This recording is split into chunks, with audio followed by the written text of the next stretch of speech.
పెహల్గాం ఉగ్రదాడి తర్వాత భారత్ పాకిస్తాన్ సంబంధాలు ఉద్రిక్తంగా మారిన వేళ పంజాబ్లోని ఫిరోజ్పూర్ సరిహద్దు వద్ద బీఎస్ఎఫ్ జవాన్ పీకే సింగ్ అనుకోకుండా బోర్డర్ దాటిన ఘటన జరిగింది. ఈ సంఘటనలో పాకిస్తాన్ సైన్యం అతన్ని అదుపులోకి తీసుకుంది.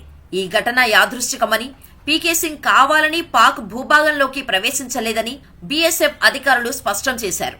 ఈ సందర్భంలో భారత సైన్యం పాకిస్తాన్ సైన్యంతో చర్చలు ప్రారంభించింది.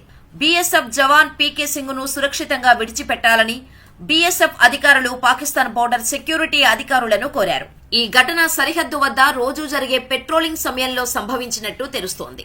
ఫిరోజ్పూర్ సరిహద్దు ప్రాంతంలో దట్టమైన పొగమంచు లేదా సరిహద్దు గుర్తుల అస్పష్టత వల్ల జవాన్ అనుకోకుండా పాక్ భూభాగంలోకి ప్రవేశించి ఉండవచ్చని అధికారులు అనుమానిస్తున్నారు. భారత్ తరపున ఉన్నత స్థాయి అధికారులు పాక్ రేంజర్స్ తో ఫ్లాగ్ మీటింగ్ల ద్వారా చర్చలు కొనసాగిస్తున్నారు. ఈ ఘటన జమ్మూ కాశ్మీర్లోని పెహల్గాం వద్ద జరిగిన ఉగ్రదాడి తర్వాత సంభవించడం గమనార్హం. మంగళవారం బైసరన్ వ్యాలీలో జరిగిన ఈ దాడిలో 26 మంది పర్యాటకులు ప్రాణాలు కోల్పోయారు. వీరిలో కొత్త జంటలు కూడా ఉన్నారు. ఈ దాడిని భారత్ తీవ్రంగా పరిగణించి పాకిస్తాన్పై దౌత్యపరమైన ఒత్తిడి పెంచింది. పాక్ పౌరులకు భారత్లో ప్రవేశం నిషేధించడం, ఇరు దేశాల దౌత్య కార్యాలయాల సిబ్బందిని తగ్గించడం వంటి కఠిన చర్యలు తీసుకుంది. ఈ నేపథ్యంలో జవాన్ బందీ ఘటన సరిహద్దు ఉద్రిక్తతలను మరింత పెంచింది. గతంలో కూడా ఇలాంటి సంఘటనలు జరిగాయి. 2019లో భారత వైమానిక దళ పైలట్ అభినందన్ వర్ధమాన్ పాకిస్తాన్ సైన్యం చేతిలో బందీగా మారారు. బాలాకోట్ ఎయిర్ స్ట్రైక్ తర్వాత జరిగిన గగన యుద్ధంలో అతని విమానం కూలిపోవడంతో పాక్ సైన్యం అతన్ని అదుపులోకి తీసుకుంది. అయితే అంతర్జాతీయ ఒత్తిడి, భారత్ దౌత్యపరమైన చర్యల కారణంగా అభినందన్ ను 48 గంటల్లో విడిచిపెట్టారు. ప్రస్తుత ఘటనలను భారత్ తమ జవాన్ విడుదల కోసం ఇటువంటి ఒత్తిడి తెస్తుందని భావిస్తున్నారు. పాకిస్తాన్ సైన్యం ఈ ఘటనపై అధికారికంగా ఎలాంటి ప్రకటన చేయలేదు. సోషల్ మీడియాలో కొంతమంది నెటిజన్లు ఈ ఘటనను పెహల్గాం దాడికి ప్రతీకారంగా పాక్ సైన్యం చేసిన చర్యగా చిత్రీకరిస్తున్నారు. అయితే భారత అధికారులు ఈ వాదనలను తోసిపుచ్చారు. రక్షణ మంత్రి రాజ్నాథ్ సింగ్ పెహల్గాం దాడికి త్వరలో గట్టి సమాధానమిస్తామని హెచ్చరించిన నేపథ్యంలో ఈ ఘటన సరిహద్దు వద్ద మరింత జాగ్రత్తలు తీసుకునేలా చేసింది. భారత సైన్యం పీకే సింగ్ విడుదల కోసం అన్ని దౌత్య మార్గాలను ఉపయోగిస్తోంది. సరిహద్దు భద్రతను మరింత బలోపేతం చేసేందుకు అదనపు బలగాలను మోహరిస్తోంది. ఈ ఘటన భారత్ పాక్ సంబంధాలపై ఎలాంటి ప్రభావం చూపుతుందో చూడాలి. ఇక మరోపక్క కశ్మీర్లోని పహల్గాంలో ఇటీవల జరిగిన ఉగ్రదాడిలో నిందితులైన ఒక ఉగ్రవాది ఇంట్లో భారీ పేలుడు సంభవించింది. ఈ ఘటన పుల్వామాలో జరిగింది. భారత సైన్యం, భద్రతా బలగాలు, పోలీసులు సంయుక్తంగా అతని కోసం నిర్వహించిన సర్చ్ ఆపరేషన్ సమయంలో ఈ పేలుడు సంభవించింది. భారత సైనికులను చంపేందుకే ఆ ఉగ్రవాది ఈ ట్రాప్ పెట్టినట్టు తెలుస్తోంది.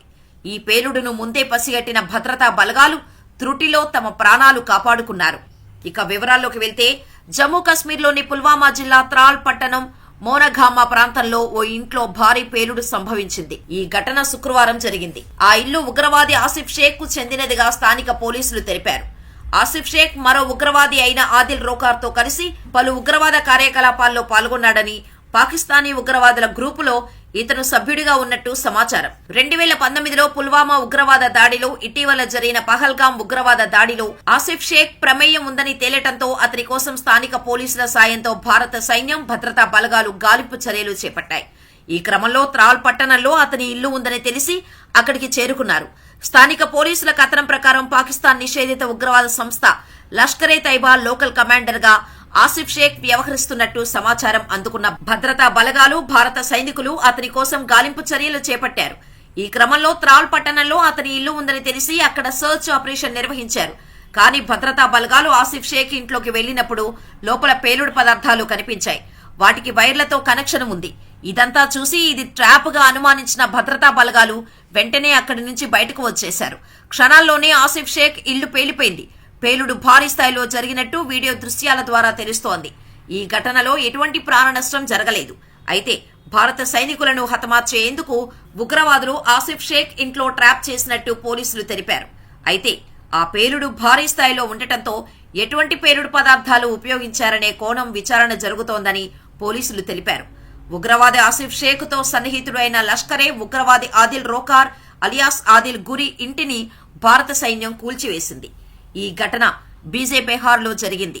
ఆదిల్ రోకార్ కూడా పహల్గాం ఉగ్రవాద దాడితో లింకులున్నాయని పోలీసులు తెలిపారు.